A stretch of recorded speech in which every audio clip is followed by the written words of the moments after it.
Melody songs. Iyara TV on YouTube channel.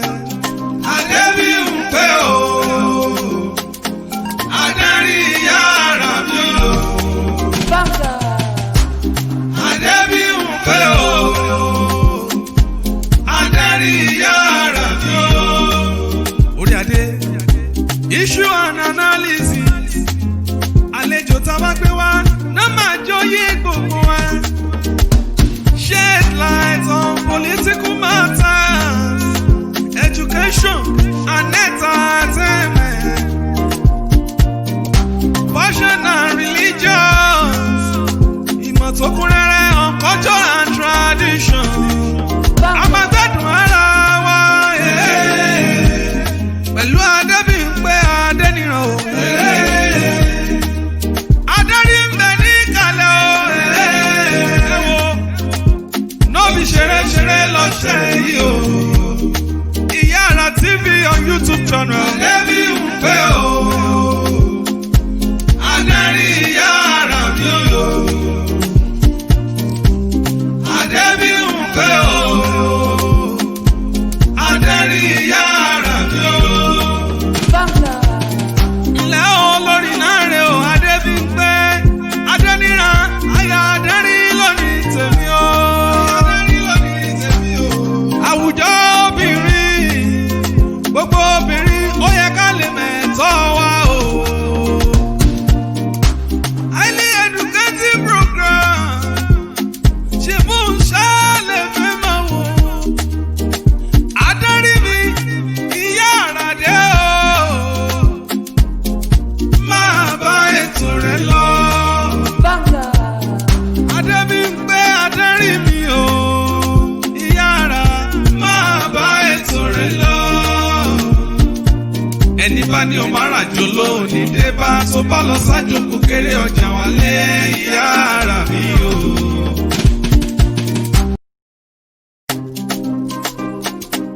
It's Melody songs. Iyara TV on YouTube channel. Adébí ń pé o. Adarí Iyara mi o. Adébí ń pé o. Adarí Iyara mi o. Orí adé, issue and analysis. Àlejò tá a bá gbé wá, náà máa jọyè gbogbo wa. Shed light on political matters, education and entertainment, fashion and religions, ìmọ̀ tó kún rẹ́rẹ́ on culture and tradition. A máa gbádùn ara wa pẹ̀lú Adébí ń pé Adéníran o. Adarí ń bẹ ní ìkàlẹ̀ o. Nóbi ṣeré lọ́sẹ̀ yìí o. Iyara TV on YouTube channel. Adébí ń pé o. Adarí Iyara mi o. Adébí ń pé o. Adarí Iyara mi o. Ilẹ̀ olórí náà rè o. Adébí ń pé Adéníran. Aya Adarí lónìí tèmi o. Àwùjọ obìnrin, gbogbo obìnrin ó yẹ ká lè mẹ̀tọ́ wa o. Highly educative program ṣe mú un ṣáálẹ̀ fẹ́ máa wò. Adarí mi Iyara dé o, máa bá ètò rẹ̀ lọ.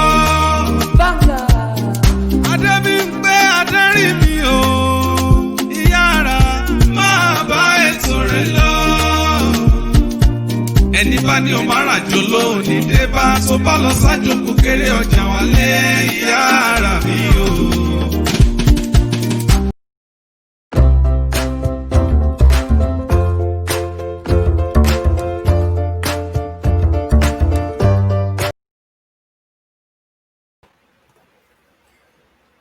Mo kí gbogbo wa a kú ojúmọ́ ní apá bí akásán nílé lọ́hùn-ún báwo ni ojú ọjọ́ ṣe rí, a dẹ̀ káàbọ̀ sórí àkọ́tún ètò. Gẹ́gẹ́ bí a ti ṣe mọ̀, bilingual ni torí àwọn èèyàn wa kọ̀ọ̀kan. The program is bilingual in nature so that we can reach out to many people who want to contribute. And thank God today we have the opportunity to call in the program. Tí ètò bá ṣe ń lọ, a máa gba ìpè wọlé. Today we're discussing the positive and negative effect of social media on broadcast media. A fẹ́ wo nǹkan tí àwọn ohun tí ó jẹ́ pé bóyá ó lè ta àbùkù bá ìgbóhùnsáfẹ́fẹ́ ilé ìta bá ń lẹ̀ gangan ju ti orí ayélujára lọ tá mọ̀ sí social media. A rí pé láìmọye ìgbà ní ìsinyìí oníkálukú orí social media ni. Ṣùgbọ́n àwọn kankan wà tó jẹ́ pé tá a wá tún wò tí social media ò bá sí, ṣáwọn nǹkan ìṣeéṣe ṣá. Tí social media tó bá tún wá wà náà, ǹjẹ́ ó dáa bá a ṣe ń lò ó, ṣáà ń lò lọ́nà tó tọ́? Ṣé kò ṣe àkóbá fún broadcast media gangan ilé tá a bá wà rí wípé broadcast media ó jẹ́ bí the field of news and journals which are broadcast and published by methods. Broadcast methods ìyẹn include radio, television and the World Wide Web such as newspaper and all that. Èmi ò wá lóye púpọ̀, ó ní mo ṣe pé àwọn ọ̀gá mi kan wá láìpẹ́ láì jìnnà a máa mú wọn wọlé. Ṣùgbọ́n Mr. Charles ọ̀kan láwọn tí wọ́n jẹ́ the CEO Roots Radio ní USA bí 30 ìṣẹ́jú sí ìsìn náà máa darapọ̀ mọ́ wa torí àwọn náà ní ètò lọ́wọ́ lórí rédíò wọn. Mrs. Abimola Thomas Oyetunde, the General Manager, Bronze FM Benin City, wọ́n máa darapọ̀ mọ́ wa láìpẹ́. Tí wọ́n bá ti ṣe tán, wọ́n lè wọlé báyìí, wọ́n lè wọlé ńsìn kí wọ́n wọlé pẹ̀lú wa. Bákan náà ni mo ní Mr. Olakanmi Sanusi Latex. Mr. Sanusi was a former higher presentation officer at Radio Lagos Eko FM. Àwọn ọ̀gá mi nìyẹn. Tán bá dé wọ́n á máa ṣàlàyé gbogbo bí ìrìn àjò yẹn bó ṣe jẹ́. Ṣùgbọ́n láìpẹ́ láì jìnnà àwọn àlejò wa méjèèjì wọ́n máa wọlé sí orí afẹ́fẹ́ báyìí kájọ máa gbé yẹ̀wò. Ẹ̀yin náà tí ẹ bá wà nílé tẹ́ fẹ́ pè wọlé ààyè tiwa, ṣùgbọ́n tó bá tó àkókò láti call in, we'll let you know táwọn àlejò wa tán bá ti bá ọ̀rọ̀ débì kan. What are the positive and negative effects of social media and broadcast media? Ṣé kò ti ṣàkóbá fún rédíò? Ṣé kò ṣàkóbá fún tẹlifíṣàn? Ṣé kò ṣàkóbá fún gbogbo wa gan lápapọ̀? Àti wípé àwọn ìrere wà ńbẹ̀ tó pọ̀ o, bẹ́ẹ̀ ni ìrere wà ńbẹ̀ tó pọ̀. Àwọn rere ibẹ̀ náà gbogbo ẹ̀ làwọn máa gbé yẹ̀wò. Ẹ jẹ́ ká tẹ̀síwájú kó tó di pé àwọn àlejò wa wọ́n wọlé. It's Melody Songs. Iyara TV on YouTube channel. Adébí ń pé o, Adarí Iyara mi o. Adébí ń pé o, Adarí Iyara mi o. Orí adé, issue and analysis. Àlejò tá a bá gbé wá, náà máa jọyé gbogbo wa. Shed light on political matters, education and entertainment. Fashion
ni o máa ràjò lónìí dé bá tó bá lọ sájò kò kéré ọjà wálé ìyá ara mi o. Thank you very much, Adewale Uriade. Good news, Mr. Charles Okanlawon, all because of this program.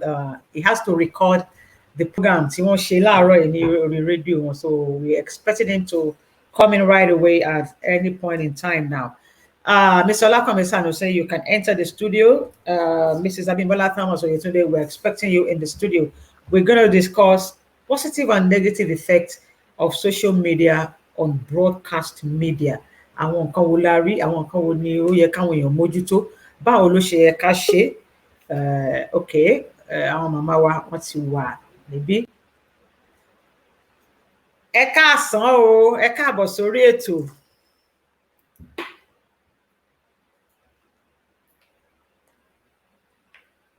Àwọn àgbọ̀ yín. Ẹ wo máìkì ṣe mute. Yeah, you muted your mic. I can see it here. Unmute your mic. Oh, beautiful. Oh, good. I'm going back. Hello. Okay. Going now. I check settings in. Are you on Epic? Can you hear me now? Oh yeah, I'm going in. Beautiful. Okay. Akin yín káàbọ̀, ẹ bá mi dárúkọ yín fáwọn èèyàn àti ìrìn àjò yín. Ilé-ìwé tí ẹ lọ àti iṣẹ́ tẹ́ ẹ ṣe. Tá a fi máa retí àwọn bàbá wa méjì tó kù. Ẹ ṣeun olóòtú ètò. It's allowed. We're making it bilingual. It's allowed. Yoruba, English. English. Okay. Okay. My name is My name is Abimbola Oyetunde. Okay. Mrs. I work with Radio Nigeria as news editor, and I'm the general manager, Radio Nigeria Bronze FM Benin.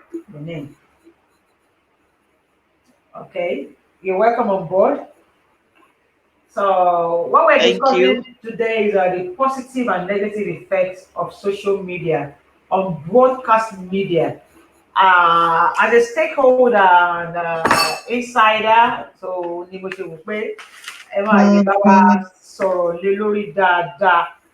is broadcast media? Yes. Broadcast media, what is it for those watching us? Yes, broadcast media is it falls into two or more categories when you want to classify them. Èyí táwọn Yorùbá ń pè ní amóhùnmáwòrán, radio, and the television, both radio, both audio and visual. Yes. So adẹ̀tútì ní àwọn online náà tó máa ń stream, a pè wọ́n náà ní broadcast, because anything tó bá ti bọ́ sí technology yẹn, they are all broadcast. So, and the medium is it enables people to actually hear you, which is totally different from the print media. That's the television. I mean the newspaper. Yeah. The newspapers. Yes. So broadcast, it could be divided into two: radio, television, online streaming, and others too. Sábàwò máa rí i pé lẹ́nu iṣẹ́ tí social media data, Facebook, Instagram, Twitter.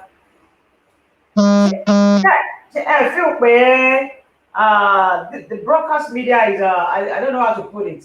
Is it not growing under It's the weight? endangered. It's endangered, yeah, under the weight of the social media. In a way, in a way, but I believe the broadcast media still has an edge. But let Okay. me start with the merit, All of right. social media. Social media. All right. Yes, yes. You can access social media globally with large audience. Mhm. So that makes a whole lot of difference between it and the broadcast media. And and you are broadcasting it to the entire world. Yeah. And the social media, we have the Facebook, Instagram, LinkedIn, Twitter, Snapchat. Even this one you are doing, Yara, is also part of it. And I know people will be watching us globally, so you can't ever quantify the number of people watching us and hearing us as Okay. well. Yeah. So let's welcome Mr. Charles Okonlawon on board. Ẹ káàárọ̀ ọ̀sà o lápá ọ̀dọ̀ yín o. Ẹ káàárọ̀ ṣàlàáfíà ni o. Àwọn èèyàn Àlàáfíà wa ń ni. kọ́ o. Ẹ káàárọ̀, ẹ káàbọ̀ sórí ètò. Ẹ pẹ̀lẹ́ ṣàlàáfíà ní bó lára ti rí o. Ara dá o. Pẹ́ lọ́wọ́ Ọlọ́run ọba. So Mrs. Abibola Thomas today, ẹ máa gbọ́dọ̀ yín bọ̀ before I take on Okay. this. Okay. Then, and those who like you and like your content will easily follow you. Yeah. And that makes you to have large followership too. And then they will also know you better. They also know you better. And when you're also losing followership, you can easily improve on your content. Yeah. So then you also have the latitude to operate. No space restrictions. No space restrictions. You can post large content and opportunity for you to also improve and build your own brand. Yeah. The social media affords you that a lot, without much ado. Then you can also drive traffic easily. I've said it in the first place, with ease this time around. So the social media also gives you time and the opportunity to evaluate yourself, your program, your content. So, Thank you. and sorry? No, that's all right. Okay. Then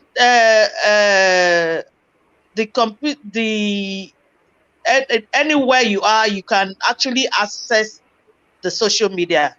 You don't need to get home or be in the office or in your shop to hook on to the television or radio before you can access, watch your program, your favorite program on the social media. You can do that on your Android phone, on your computer, anywhere. It's very easy.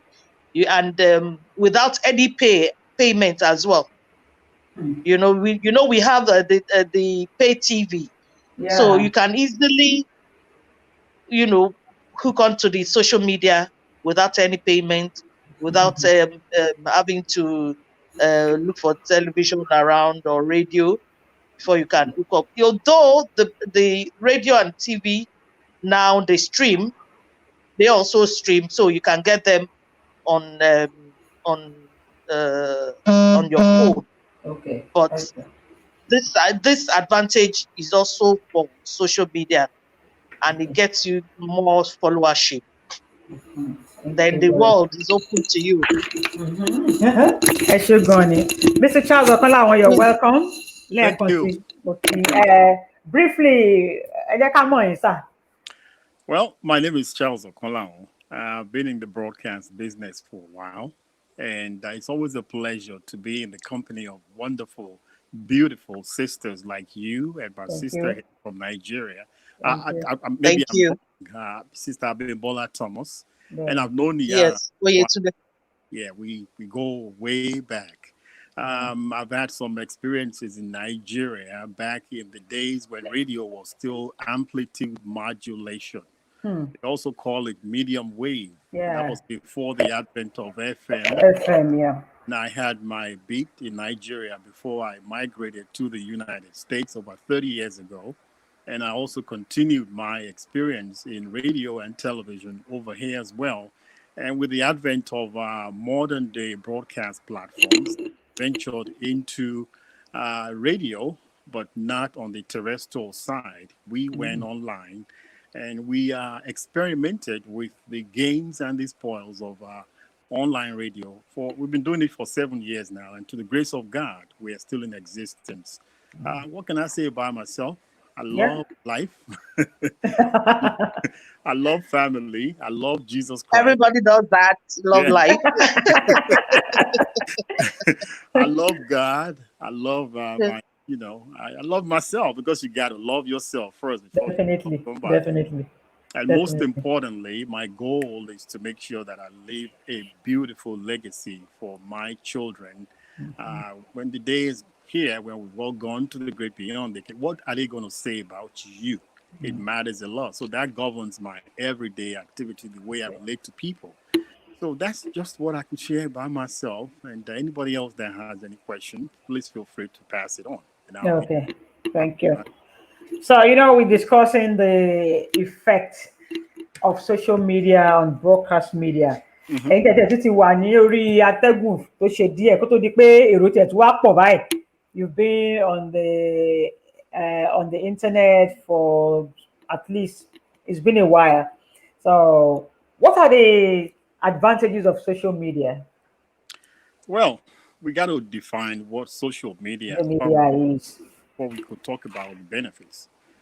Social media, just like the name implies, it serves the purpose of socialization, and it comes in various forms.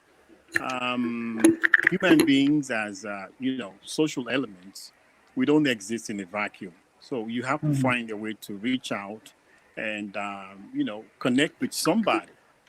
Before the social media of today that we know it to be, our forefathers they've always practiced social networking in one form or the other. So what we are practicing now is just an advancement on the bedrock that was laid by our forefathers. So having gone through that rudiments of social media, how do we look at it in today's context? Okay. Social media is inescapable aspect of our lives today, because there's nothing you want to do, even if you choose to maintain a diet, because some people say they're going on a cyber diet. Even if you don't go there, it will come to you. Okay. And so let's relate it to radio, television, and other forms of broadcast platforms. Social media has become an essential part of our broadcast operations today. Whether you want to talk about YouTube, Instagram, Twitter, Facebook, a lot of people now have tapped into the wide variety of benefits that derives from using social media. Has it helped us to some degree? Has it hurt us to a large extent? So it depends on how you want to look at the merits and the demerits of it. As a practitioner myself, I will tell you that if I have to put it on a scale, I'll put it on a 70-30 scale. 70 for me in the positive way. And the 30 is because, not just social media. We are breeding a crop of lazy practitioners in the broadcast business today. People are no longer interested in research. They are lazy to read. They don't want to feed, they want information to come to them, which it happens. But in those circumstances, what happens is they begin to peddle falsehood. They begin to peddle disturbing information to either hurt themselves or hurt other people. But if we have to go into that, it's a huge can of worms that we can talk for the next 48 days. So I would say 70-30. For me, being a practitioner, I've seen a lot of advantages to social media, but the bad side, we're going to talk about that later on. Yeah. Thank you very much. You're Thank welcome. you. Yeah. So, ká tún padà wálé díẹ̀ torí àwọn èèyàn wa kọ̀ọ̀kan. A ti wo ẹ ti bá wa sọ ti pé àwọn àǹfààní tó wà níbẹ̀ tó jẹ́ 70%. Ready. The 30%. Mm. Àwọn èèyàn tí wọ́n lazy. Tí ẹ bá wá rí pé lẹ́nu ọjọ́ mẹ́ta kan oríṣiríṣi ìròyìn ẹlẹ́jẹ̀. Before you can break the news of anybody's death, way back then, ní ẹ̀yin ọ̀gá mi mọ̀ ẹ ò kàn lè dédé bọ́ sátẹ́gùn kó ní èèyàn kan kú. Demo kò possible. Wọ́n lè sáàkì ẹ̀ gan, o lè gbàbẹ̀ lọ léyìn. There must be a report or a press release from the family of the deceased. So, nísìnyí, wọ́n á kàn ṣáà ní ẹnìkan kú ṣá, á dẹ̀ gbé síta. Kí lẹ feel pé ṣé torí pé kò sáwọn tó ń curb, there's no agency that can curb all such things, or I don't know. What can be done? Ẹ jẹ́ àpàdà wálé pẹ́ lọ́wọ́ yẹn èèyàn wa. Ṣe rí ọ̀rọ̀ social media kì í ṣe tuntun láwùjọ wa, ó ti wà tipẹ́tipẹ́. Ṣùgbọ́n tó jẹ́ kí àwọn èèyàn wa gba tiẹ̀ lóde òní ni pé ó ti máyé rọrùn. Ọ̀pọ̀lọpọ̀ láyé àtijọ́ rí nígbà tá a wà ní tèmi kọ́kọ́ bẹ̀rẹ̀ iṣẹ́ yìí. Tẹ́ bá ṣètò wákàtí kan, ẹ gbọ́dọ̀ ṣe ìwádìí ètò, ẹ gbọ́dọ̀ palẹ̀ ètò mọ́ fún ọjọ́ 5. Bẹ́ẹ̀ni, ètò wákàtí kan ni mo ń sọ. Producer bá a sign script yẹn kó tó wọlé. Bẹ́ẹ̀ bá kọ́ tán bí wọ́n bá fọwọ́ sí pé tó èyí tó ọkọ̀ yìí, ọba ti ọmọlúwàbí, ọba tàṣà wà mú bí. Kọ̀pín bẹ̀ ò, nígbà ẹ bá wá ṣètò ọ̀hún tẹ́ ẹ bá jókòó tẹ́ ẹ wà lórí microphone. Àwọn ọ̀gá wa wọ́n jókòó lé wọn ń gbọ́. Tẹ́ ẹ bá ṣe àṣìṣe ẹyọ kan kétò tó parí ẹ ti gbà pé bíi 3-5. Ó lágbára. Ọ̀wá pín bẹ́ẹ̀ o, nígbà ó bá dijọ́ kejì ẹ tún bá àwọn ọ̀gá bíi 3 ṣèpàdé pé kí ló jẹ kí ló bá ọ. Kí ló jẹ yó? Kí ló jẹ yó? Ọ̀pọ̀lọpọ̀ ẹ̀ nígbà tí wọ́n ń fojú wa wí náà báyìí a wò pé bóyá wọ́n ń dá wa ń sẹ̀rí àti ọ̀tọ̀ ni. Ṣùgbọ́n àwọn èrè ẹ̀ lónìí ọ̀pọ̀lọpọ̀ wa là ń jẹ́. Torí pé kí ni wọ́n ní ohun tí èèyàn bá ṣe kó kúkú ṣe bí wọ́n ti pilẹ̀ gidi. Ó ní ò jẹ́ kí rédíò kó rí bó ṣe rí mọ́, ó ní ò jẹ́ kí tẹlifíṣàn rí bó ṣe rí mọ́. Ẹ wá wo àwọn rédíò àti tẹlifíṣàn tí wọ́n ń dálẹ̀ lónìí. Ẹ béèrè pé àwọn wo ni wọ́n dá tẹlifíṣàn àti rédíò wọ̀nyí lẹ̀. Àwọn olóṣèlú ni. Bẹ́ẹ̀ bá fún olóṣèlú níbọn, ẹ béèrè pé kí ni ó fi ṣe kílẹ̀ ò tó mọ́. Kẹ́ wá gbé rédíò lé olóṣèlú lọ́wọ́. Ẹ gbé tẹlifíṣàn lólóṣèlú lọ́wọ́. Wọn ò ṣiṣẹ́ ìlú mọ́, wọn ò ṣiṣẹ́ ìròyìn mọ́, iṣẹ́ ara tiwọn ni wọ́n ń ṣe. Ọ̀pọ̀lọpọ̀ àwọn tí wọ́n ń gbà abẹ̀ tí wọ́n ń kó sílé iṣẹ́ rédíò àti tẹlifíṣàn yìí, àwọn èèyàn tí ó sọ gbólóhùn tí wọ́n fẹ́ kí wọ́n sọ ni. Ọ̀pọ̀lọpọ̀ ni wọ́n sì ṣì lọ́nà káàkiri àtọmọdé àtàgbà. Tọ́rọ̀ mi yé yín. Ṣùgbọ́n gbà social media dé ó tún wá peléke sí i. Ìyálọ́jà ó ní fóònù tó gbé lọ tó wà ń gbági. Ẹni tí ń taṣọ ń tòkú ó ní Facebook lórí. Nígbà wọn bá gbé èrò jáde pé lágbájá ti kú o, tẹ̀mẹ̀dó ti kú, ní ìyá lágbájá ṣe gbọ́ pé nígbà àwọn pé èèyàn ti kú ṣe é pé àwọn mọ̀lẹ́bí wọn kẹ́ ẹ béèrè pé lódodo wọn kú. Ṣó kú ni. Ẹ tún wá wò báyìí àwọn tí wọ́n ní social media yìí wọ́n fi ń jẹun ni èmi máa ń ṣàlàyé fọ́pọ̀lọpọ̀ àwọn ẹni ẹlẹ́ni. Wọ́n ń lò yín ní. Wọ́n ń lò yín ní. Sísítà mi sọ lẹ́ẹ̀kan wọ́n ní ọ̀fẹ́ ni lódodo ṣùgbọ́n kì í ṣọ̀fẹ́. Tẹ́ gbogbo bí tẹ́ bá ti tẹ̀ lórí Facebook báyìí ó ní àwọn tí wọ́n ń kà á, ó ní àwọn tí wọ́n ń wo bí tẹ́ ẹ ti yà sí káàkiri. Yóò ní wọ́n wàá fi àwọn èròjà kan ṣọwọ́ sórí ẹ̀rọ tí torí wọ́n ti gba àwọn èròjà bíi mélòó lórí ẹ̀rọ yín. Ọwọ́ ọpẹ́ ti tẹ àárín kan lórí Facebook ó níbi tí ẹ ti rìn sí tí wọ́n ti ṣe àkíyèsí. Tọ́rọ̀ yé yín báyìí. Yóò mọ̀ pé olódodo ọ̀fẹ́ ni ṣùgbọ́n bẹ́ẹ̀ bá tún wo jinlẹ̀jinlẹ̀ kì í ṣọ̀fẹ́ ó ní ohun táwọn pa tí wọ́n ń gbà ń díẹ̀. Àwọn tí wọ́n ń polówó ọjà lórí ẹ̀ àwọn tí wọ́n ní wọ́n gbọ́dọ̀ pa owó padà sáwọ́ ara tiwọn. Àwa tá a sì ń tẹ̀ pẹ̀rẹ̀pẹ̀rẹ̀ lójú tiwa àwa ń lò ó sì bá wa láàmú. Àwọn ń fi wá jẹun ni. Ẹ jẹ́ àgbàbẹ̀ yẹn wò. Àwa náà dẹ̀ náwó náà lórí data. Bẹ́ẹ̀ yọ yẹ yín. Kì í ṣọ̀fẹ́. Kì í ṣọ̀fẹ́ totally. Kì í ṣọ̀fẹ́. Ẹ ṣeun gan ni. Mrs. Abímbọ́lá Oyètúndé, ẹ jẹ́ kí n béèrè lọ́wọ́ yín.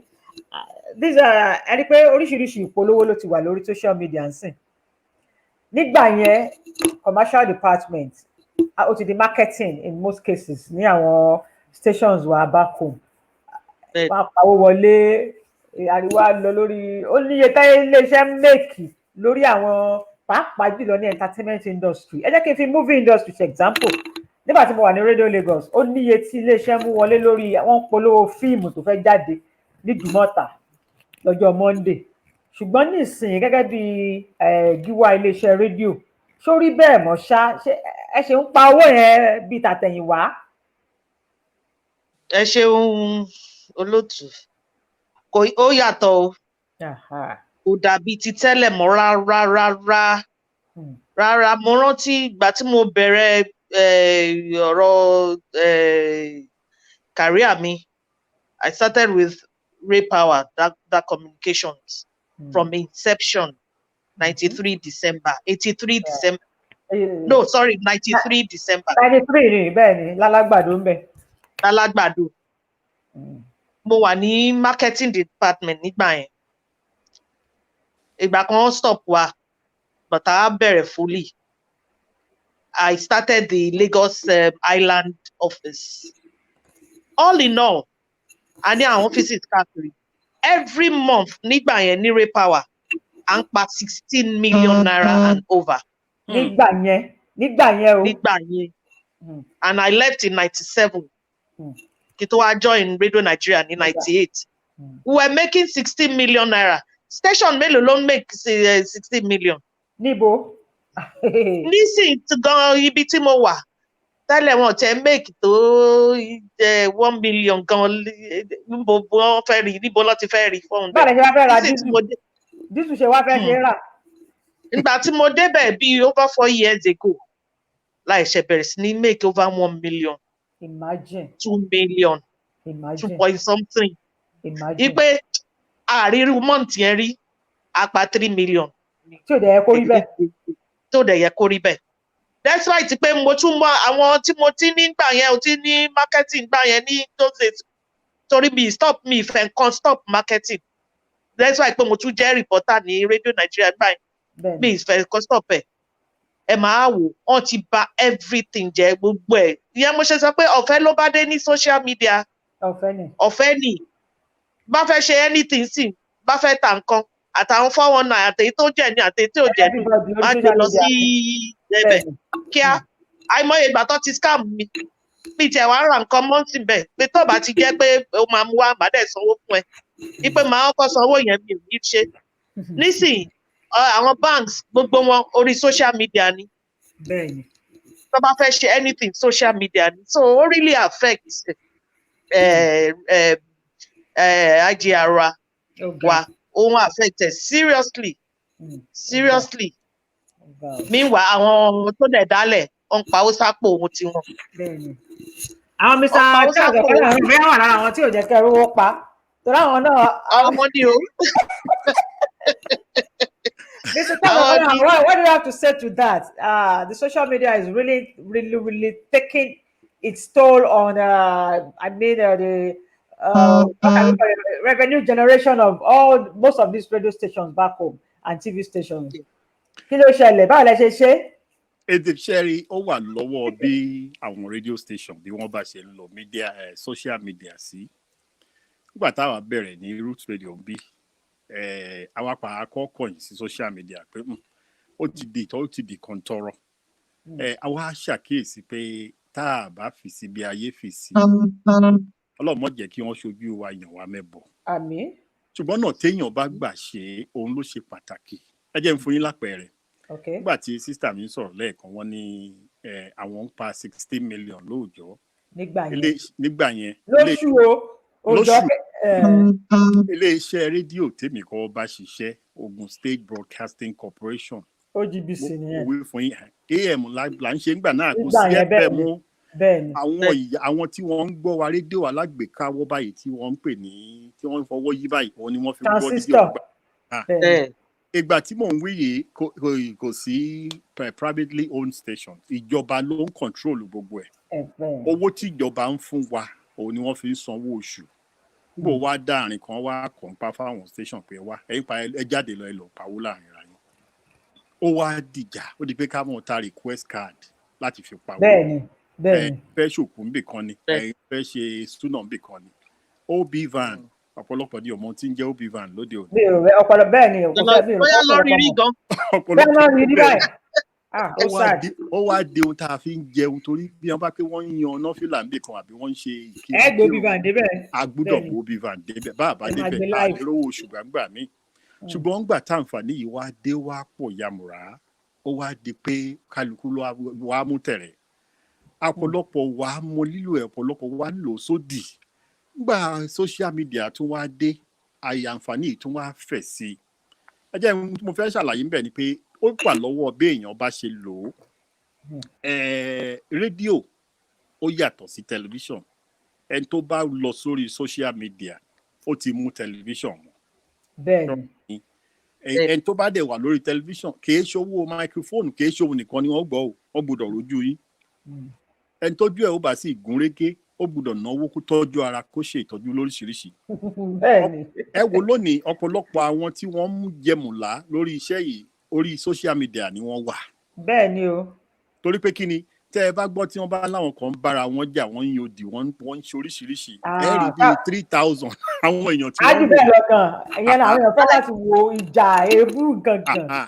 ṣùgbọ́n ẹ wá jókòó ẹni kí wọ́n tẹ́tí sí ìtawà ń sọ ìwọ́n ní àwọn àbí wọn àwọn àtijọ́ làwọn eléyìí wọn ò ní sọ̀rọ̀ mi ṣùgbọ́n ohun tó ṣẹlẹ̀ bẹ́ẹ̀ ni pé ó depend létí each station tí wọ́n bá ṣe take advantage social media ìgbà táwa ń lò ó àì gbójú jáde afẹ́ káwọn èèyàn mọ̀ pé rédíò là ń ṣe kì í ṣe social media a kàn ń fi social media polongo ẹ̀ ni tọrọ mi yé yín ṣùgbọ́n ọ̀pọ̀lọpọ̀ àwọn tí wọ́n ń ṣe lóbi yìí bó bá ti jókòó wájú kámẹ́rà báyà ní kinní kan ìbílẹ̀ rédíò tv mo ní kí ni kí a ní ṣé lórí ipa ṣètò iná máikrófóònù kan lẹ́gbẹ́lẹ̀ kámẹ́rà kan lọ́wọ́ àpò lẹ̀ wá di rédíò 20 iṣẹ́ rédíò ìjọ wọn bá ti ṣí wọ́n ti sọ kọ́kọ́rọ́ ọbẹ̀ nù torí yàtọ̀ síta ti jọ ò ọ̀rọ̀ mi yé yín ó wà lọ́wọ́ béèyàn bá ṣe lo social media tẹ́ ẹ bá fi polówó ara yín àwọn èèyàn padà wá bá yín lórí rédíò ṣùgbọ́n tẹ́ ẹ bá jókòó sórí social media ọ̀pọ̀lọpọ̀ ò mọ̀ pé rédíò lẹ́ ń ṣe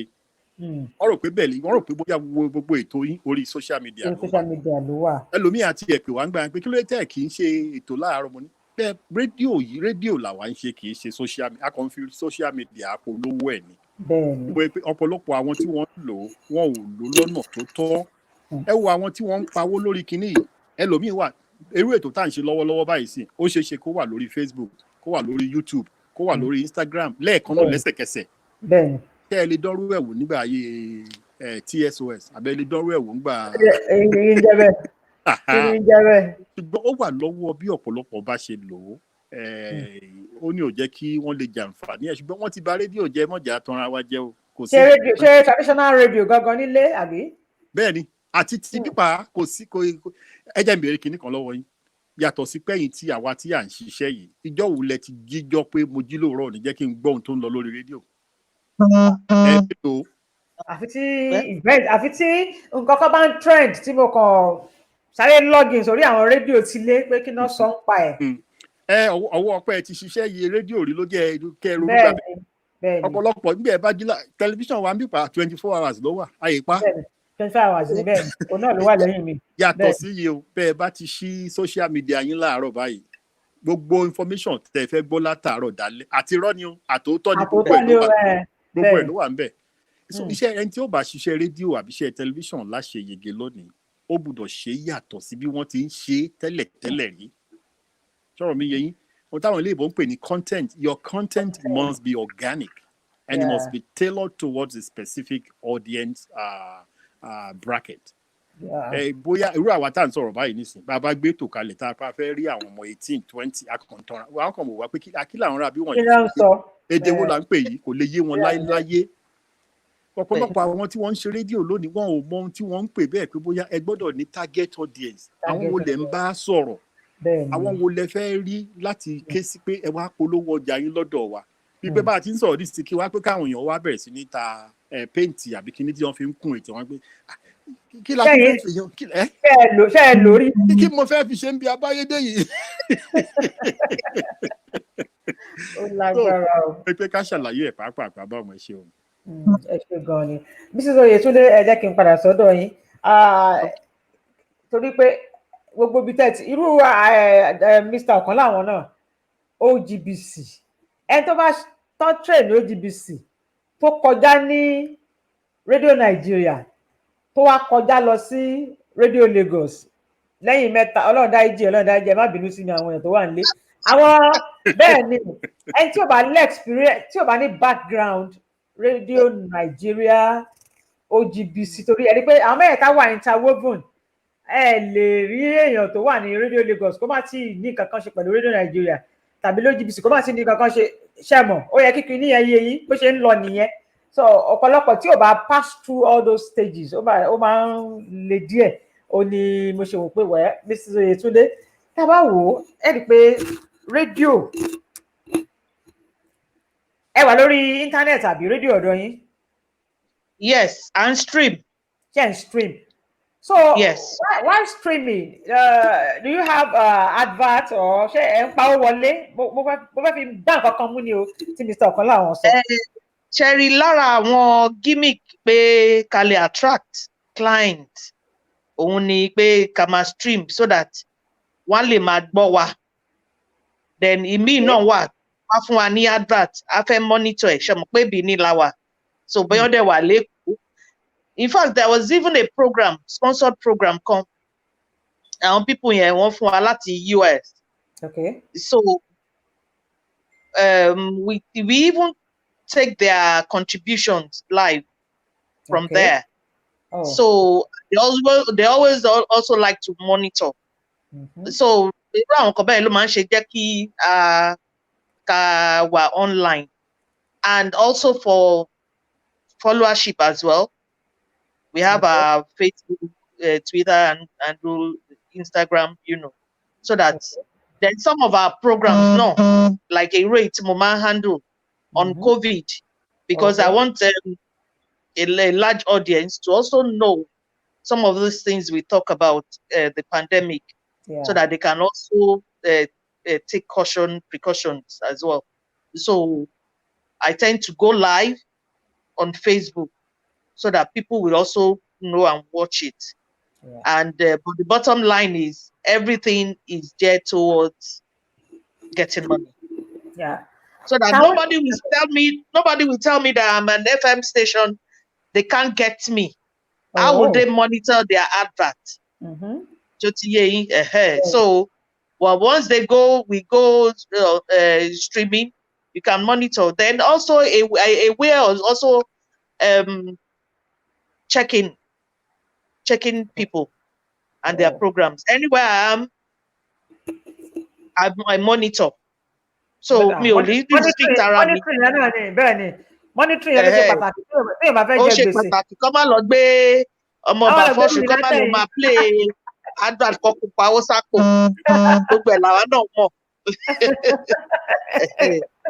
So àwọn ọ̀gá mi náà ní Abuja àbí ní zonal headquarters mi ní Port Harcourt wọ́n fẹ́ monitor. Tá a bá pa owó tó yẹ kó ká pa ní month kan, wọ́n lè máa wò pé okay, kí lè ìdí àbí àwọn ọmọ yìí ṣe kankan, àwọn náà fẹ́ monitor pé kí ló ń ṣẹlẹ̀, so yẹn ni. Ẹ ṣe gan ni. Can we now say the traditional broadcasters are, I don't know, how do I put it? Extinct. Yeah, are they not going into extinction? No, they are not. They can never. No. Yeah. Broadcasting is an innate gift. It's something that you bring from heaven.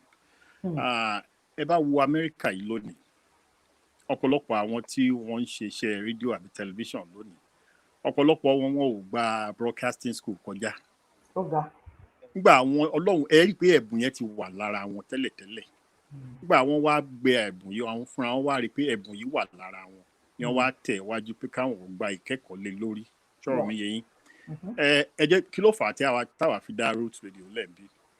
Nígbà tá a kọ́ débí, èmi àti ẹni mi kan ìwé mọ̀ bẹ́ẹ̀ mọ̀ Ṣọlá Yusuf lórúkọ ẹ bẹ́ẹ̀ àjọ wà nílé akéde ńgbà náà ni ìgbà Bẹ́ẹ̀. tẹ́mi kúrò ní Ògùn rédíò la bọ́ sílé akéde ìgbà yẹn ni TSOS ló wà nígbà yẹn TSOS lẹ́yìn bẹ́ẹ̀. ẹ̀ ni wọ́n máa jẹ́ tí wọ́n sọ papọ̀ di BCOS BCOS. tá a bá kúrò ní ilé lóríta Abáṣọ̀run láàárọ̀ gbọ́ bá ìdí ìrọ̀lẹ́ à lọ sí Òkè Mọ̀pó ìgbà yẹn FM ló kó ìmọ̀ kó bẹ́ẹ̀ FM ni. station tó wà ní ọmọ bọ́ọ̀ṣì wà ń bẹ̀ dìbà tí Ó wọ́n yọ ó dà bẹ́ẹ̀ ó wà bẹ́ẹ̀. tó bá di aago 7 a kọjá sí television station nísàlẹ̀ ohun tí wọ́n ṣe ń gbà yẹn ni pé they are harnessing all the resources to bring all the hands together so ẹ lè mọ̀ pé ẹbẹ̀ ń tẹ́ ẹ bá rí lórí rédíò láàárọ̀ tẹ́ gbọ́ lórí rédíò láàárọ̀ náà lẹ́gbọ̀n lọ́sàn-án sọ̀rọ̀ mi yẹ yín ó wá ti di ẹ̀jẹ̀ fún ti di bárakú fún wa pé nígbà wá délùú ọba tá a délùú èbó àwọn rédíò wọn bí kẹ kò sí bẹ́ẹ̀ ṣe lè gbé èbó tó I can do àgáràgárà wọ́n ti mú ẹ̀ bá ti sọ gbólóhùn méjì wọ́n gbọ́ pé where are you from. ẹ máa bọ́rọ̀ yín bọ̀. ebi ọ̀ parí sínú sọ̀rọ̀ mi yẹ yín àgbọ̀ yín. lódodo ẹ lè sọ fùnẹ́ o ẹ lè sọ gbá ẹ lè ṣàwo ọ̀nà tí wọ́n fi ń gbà ṣe àkóso rédíò àti tẹlifíṣàn lé lọ́hùn ó yàtọ̀ sí ti bí wọ́n mọ̀ bí wọ́n ń ṣe lóde òní ní Amẹ́ríkà lónìí gbogbo àwọn radio station àti tẹlifíṣàn tẹ̀ ń wò yìí wọ́n ní rating system tí wọ́n fi ń wò wọ́n because they have to operate within markets Washington DC Virginia Maryland àwọn market kan nìyẹn àwọn tí wọ́n ń polówó ọjà lọ́dọ̀ yín wọ́n gbọ́dọ̀ rí àpẹẹrẹ pé owó táwọn ọ̀dọ̀ yín yóò fún. àwọn ònáwó ànádànù. ṣùgbọ́n Nàìjíríà èmi ò gbọ́ ìgbà táwa bẹ̀rẹ̀ o mákẹ́ẹ̀tì kan tá a mọ̀ ojú pé àwọn ọ̀gá wa ní mákẹ́ẹ̀tì wa ohun tí wọ́n bá sọ làbẹ́gẹ́ sọ̀rọ̀ mi yìí ṣùgbọ́n lónìí nígbà ìbéèrè pé ṣé àwọn tí wọ́n ń ṣe broadcasting ṣé wọ́n lè parun àbí bóyá wọn ọ̀pọ̀lọpọ̀ ti yapa kúrò ní díẹ̀ pé wọn ò lè fara ara wọn ò gbà mọ́ irú àwa gbà táwọn débi ẹ jẹ́ fún yín lápẹẹrẹ èmi àti ẹni tí mo dá akọ lẹ́ẹ̀kan Ṣọlá àwa jókòó àti Bọ́lájí Àdìó ní ẹgbọ́n náà kíní yóò lè kú ara ọgbọ́n wò láàdá sí kèétí ìsẹ́ MP3 nígbà tí mò ń wí o wọ́n ń kó CD à ń ra CD ìṣọwọ́ láti Nàìjíríà ni àwọn lọ sí station kan tí wọ́n ń pè ní WMET ṣé ẹ rò pé bóyá nígbà mo pé WMET ẹ pé bóyá FM ni kì í ṣe FM o shortwave ni o. ní ìlú náà. lamẹ́ríkà ó sì wà ń bí dọ̀là àwa la san owó fún wọn pé kí wọ́n ra alera airtime lọ́dọ̀ wọn làwa fi gbẹ̀mí àti Ṣọlá Yusuf láti wá jòjókòó là ń ṣe wọ́n ti ń pè ẹkú ilẹ̀ yìí a pé ètò náà ń gbà náà àwa láwọn akáàkiri lọ sáwọn Nàìjíríà tí wọ́n ń taṣọ àwọn tí wọ́n ń ta wóróbo káàkiri gbogbo àwọn chọ́ọ̀chì ní ọ̀dọ̀ wọn la ti ń gba commercial gbà náà tá a fi ń sustain program yìí sọ̀rọ̀ mi yé yín ẹ wá wò pé kí la bá ń yọra èló la wá ń rí lórí kíní ọ̀hún nígbà bá yọ. ẹ má bínú sà kí Mr. Ọlásùnkànmí Sànúsí káàbọ̀. bàbá Charlie. alàgbà ẹ kú jọ́ mẹ́ta ṣàlàáfíà ni o. Adúkò my sister good to see you ma. Good to see you too. ẹ kú ètò ẹ má bínú àmọ́ tó ṣẹlẹ̀ mí ayò àti ń tọ́ àlàtì ẹ̀kan but ẹ má dá àwọn tó wá láti village mi lóhùn àdúrà mi gbà lórí wọn ẹ kú iṣẹ́ pé ìṣòro ẹni àdúpẹ́ lọ́wọ́ ẹni ṣòro wájú ọba àdúpẹ́ ẹ continue. àbígẹ́ mo ti ń ṣàlàyé nígbà bá yọ owó sponsorship tá a yọ owó gbà àwọn tí wọ́n bá kó CD wá láti Nàìjíríà á fowó ṣọwọ́ sí wọn nígbà bá fi rí èrè tiwa nú ẹ̀ ó lè jẹ́ bíi $40 èmi àti Ṣọlá ó jọ pín. àwa wò pé kí la wá ń bá kángbà bá pa $40 ó tún dọ̀sẹ̀ tó ń bọ̀ ó tún pé ká tó bọ́ sórí ọ̀nà ká máa léra wa káàkiri à ń wá sponsor à ń wá gbà à ń wá wò ṣùgbọ́n à ń tẹ̀ra mọ́ gbà náà torí pé kò sí gbà tẹ́ ẹ bá débì kan l'Amẹ́ríkà pé tí wọ́n bá lè gbọ́ pé Yorùbá lẹ̀ ń sọ lẹ́nu pé bó ló ti yẹ ibo ìpínlẹ̀ wo lẹ ti àyè tí mò ń sọ ìyá ayé 80s ni mò ń sọ yìí o. àwọn kọ̀ọ̀kan sì ní wọ́n sì ń ṣe náà bíi tí máa wọ àǹtàrà jáde báyìí mi ò wà òkè wọ́n máa lé mi mú ni. wọ́n á ní ibo lẹ ti. ṣùgbọ́n nígbà tá a wá Ọlọ́run ọba wa gbé technology dé ló jẹ́ kí a rí ọ̀nà ọgbọ́n ti rédíò Roots Radio dá mo wá wò pé ẹgbọ́n àwọn kan sì wà bíi tiwa báyìí tó yẹ pé wọ́n wà káàkiri tá a ti jọ ṣiṣẹ́ yìí láti jọ rí tí wọ́n ò rí kò síbi tí wọ́n gbà ṣe mọ́ mo wá bẹ̀rẹ̀ sí ní kàn sí àwọn èèyàn tá a jọ ṣiṣẹ́ yìí nígbà pé kí n máa dáàpọ̀ àwọn èèyàn pọ̀ lọ rẹpẹtẹ. ẹ fún wa lórúkọ àwọn bíi mẹ́rin kan. ọ̀rẹ́ mi Bọ́lá Wọlá Mákindé olówó. ẹ̀gbọ́n nìyẹn.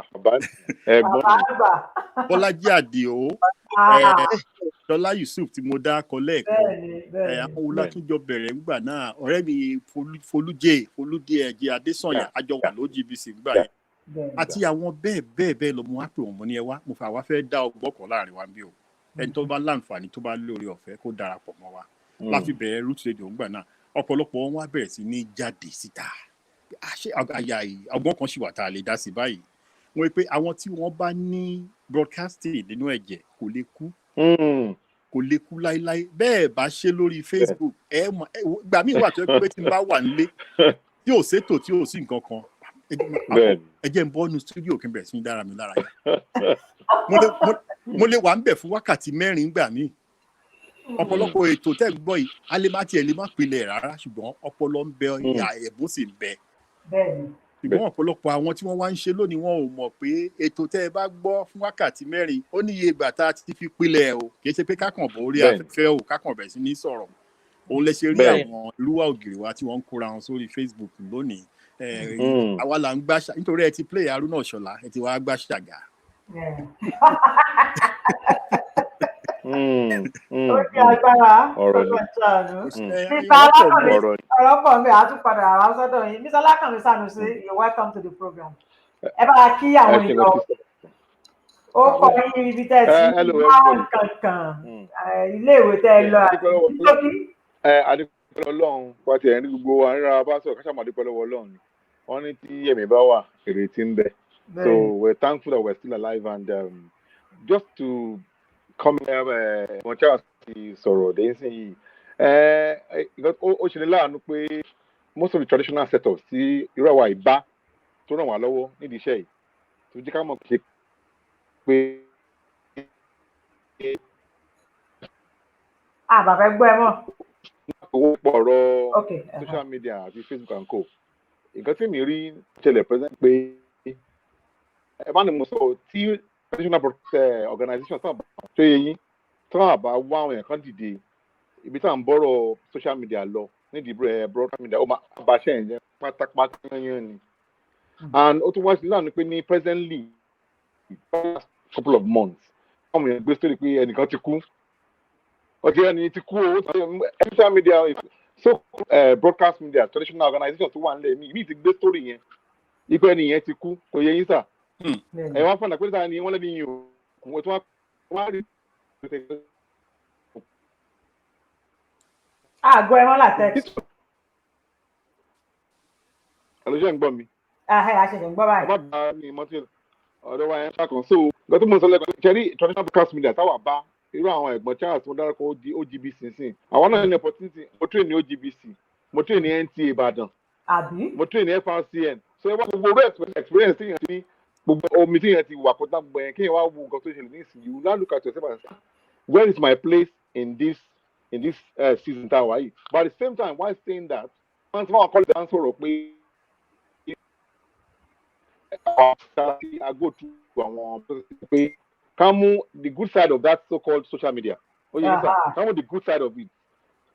Pẹ̀lú nǹkan tá a ti mọ̀ to get the right way to do things in order to achieve a better result. Otherwise, no matter how much we cry foul about the social media and its maybe negative effects as we say, because ẹlòmíì tí ó wà trained tí ó tiẹ̀ mọ̀ what ethics of journalism wọ́n popular ju àwọn táwa ti mọ̀ táwa gan bá níṣẹ́ lọ. I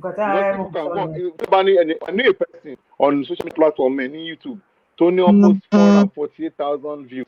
Ó yẹ yín sà, ṣé gbọ́ mi mà? Àwọn wọ́n dà pé okay, ẹ wá kí ni substance kan tẹ̀ ní ìṣe náà. Ṣé nǹkan tó ń kò ní ẹni kò ní substance?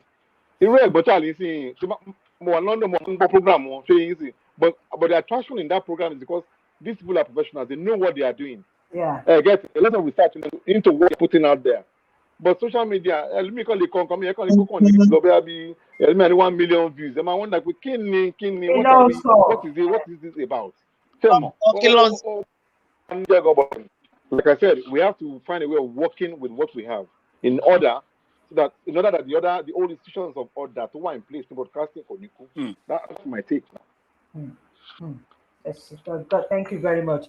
Auntie Bimbo, kí tó come up pẹ̀lú program yìí mo kàn ń ronú àwọn tó kọ́ wa níṣẹ́ àwọn tó ti pass on mo wá ń wò pé bí nǹkan tí mo ń wo kíní kan lórí mo ń wo àwọn kan ń ṣe show lórí Facebook wọ́n ṣe pé wọ́n ń jà mo rí 12,000 comments 4,000 shares ẹjọ́ kí náà lè ń ṣe wọ́n jà wọ́n sọ̀rọ̀ ẹnìkan wọ́n búra wọn mo wá flashback mo wá rántí gbogbo àwọn ọ̀gá wa ń gbà yẹn gbogbo àwọn táwa máa ń gbọ́ bàtà tiẹ̀ ti wà ní secondary school Ìbàdàn táwa máa gbọ́ lórí rédíò tí iṣẹ́ yẹn máa ń fẹ́ wù yàn ṣe pé ìgbọ́dọ̀ ṣe o.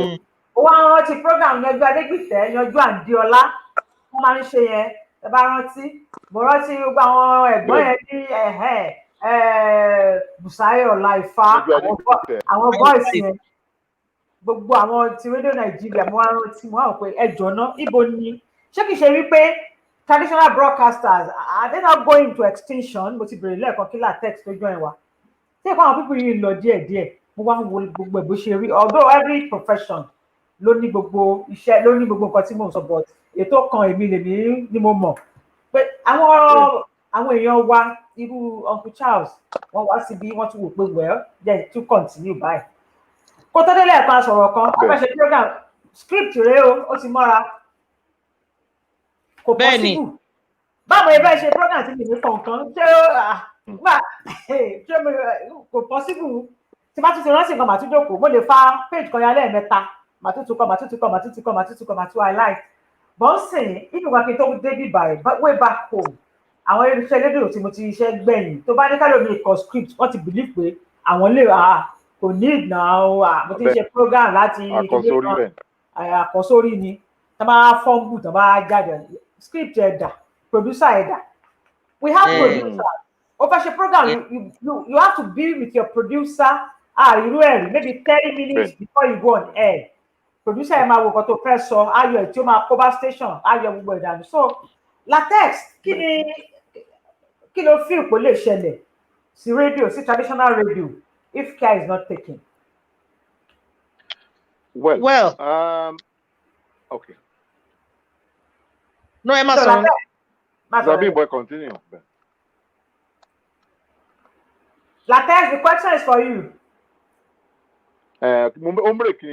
Okay. Now, people see on traditional broadcasting now. Yeah. Well, personally, if you pay, one, they really go into extinction. I don't think it's possible that they go into extinction because from my research, most of the TV stations and radio stations as at now, got to mention one draw borrow a little from the so-called social media. I think most of them, if not all, Facebook page, only YouTube page, Twitter handle, and because all these platforms, about one platforms, one check around because report of example about Facebook, Facebook, around reporters, one page, and I think why this is so is because why this is so is that giving education is brutal, possible. I was talking to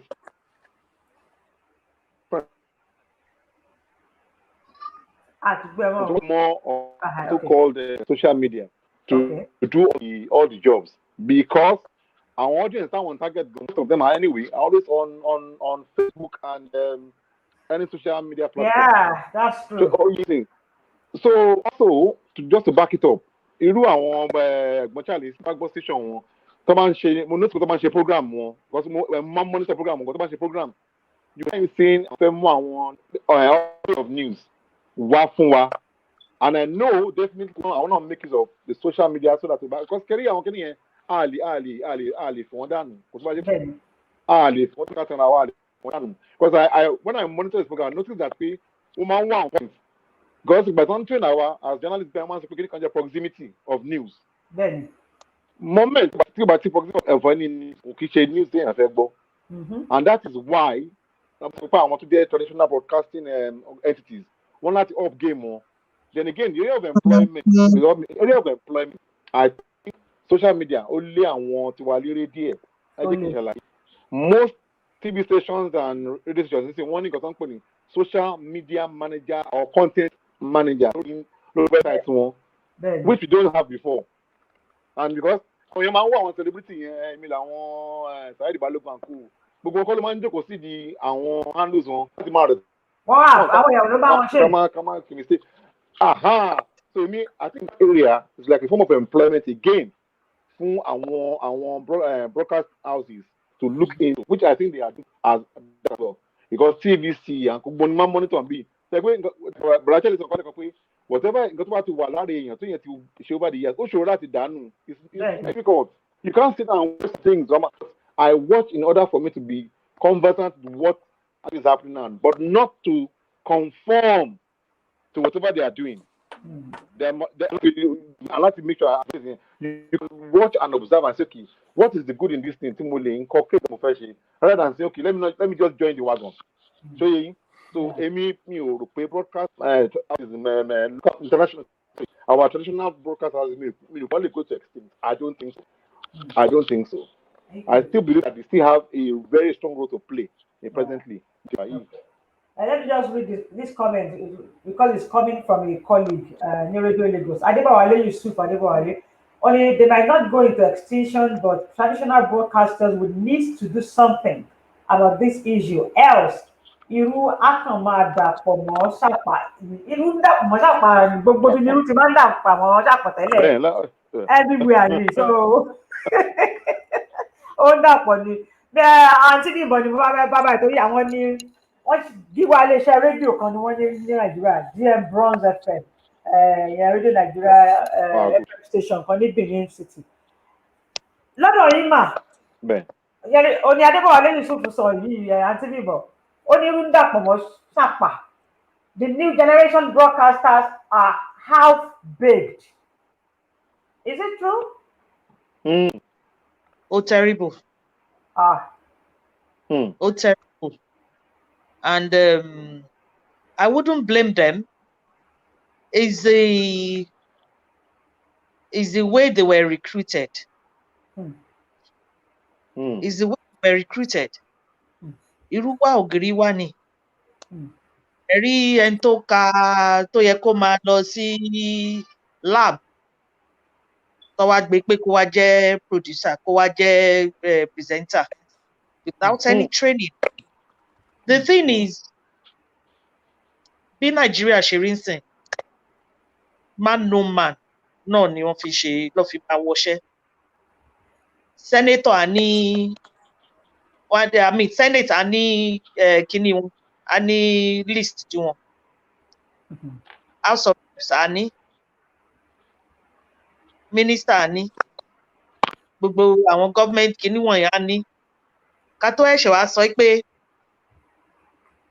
bóyá àwọn tó bá apply directly sí corporation and one dem ma make a compulsory to corporation pay. You must take these people. And listen, let me tell you, they will even specify the grade level. If it's too bad, they need. One lady, 12, level 12, Nicofenia. Level to my. So what do? You don't have any choice.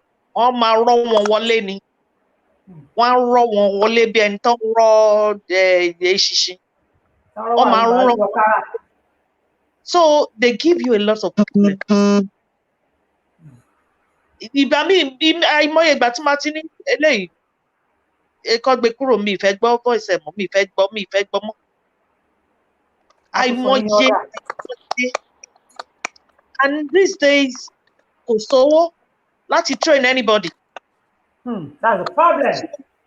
They need to also, if they want to, I always tell them, if you want to stay long in this profession, you need to train yourself. You don't wait for the profession to train you.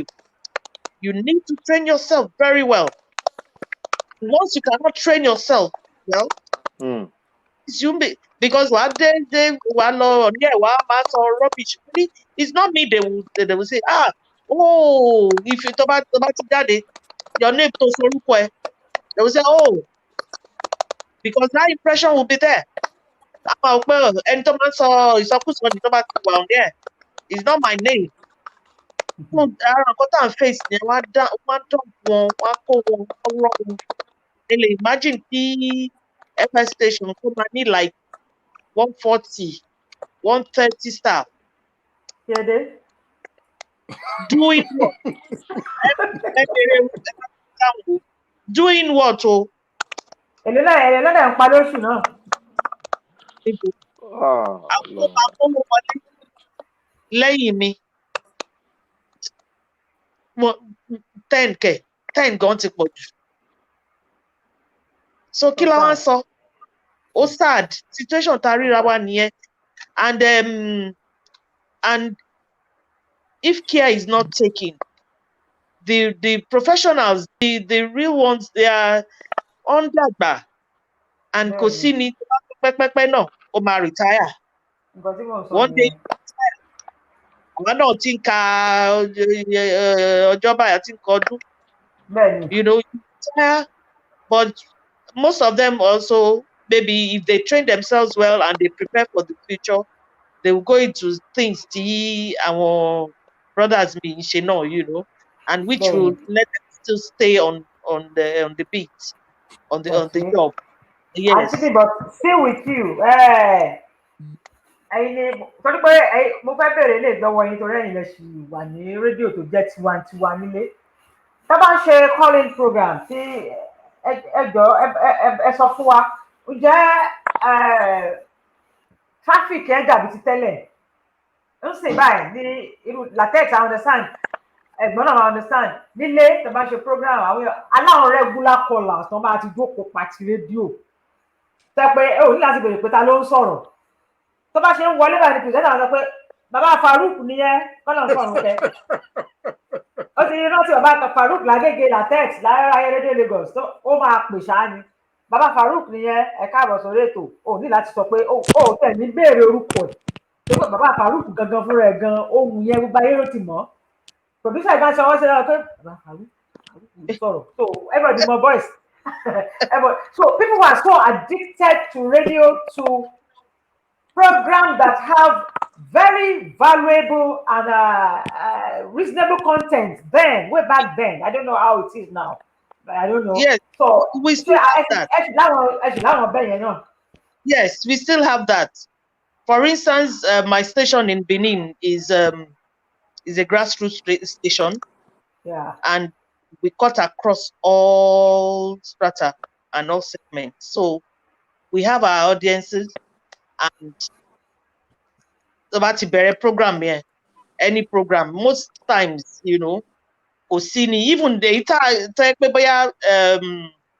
our politicians call Wale, or we need to just feature them immediately. I thought about on radio, telephone phone, or marvel at the traffic, you know, is the way that I've positioned the station.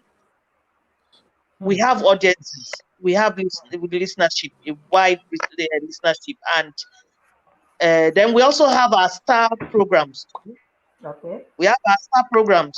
In fact, our mama complained me, if we have enough time, you know. So we still have that, and you know, both other stations, so they are just me what money followership here, just because of our rubbish tomanso. You know, government the type of audience is not to one is seen, no. And the type of people that handles programs are not even serious. Topic on which food do you like best?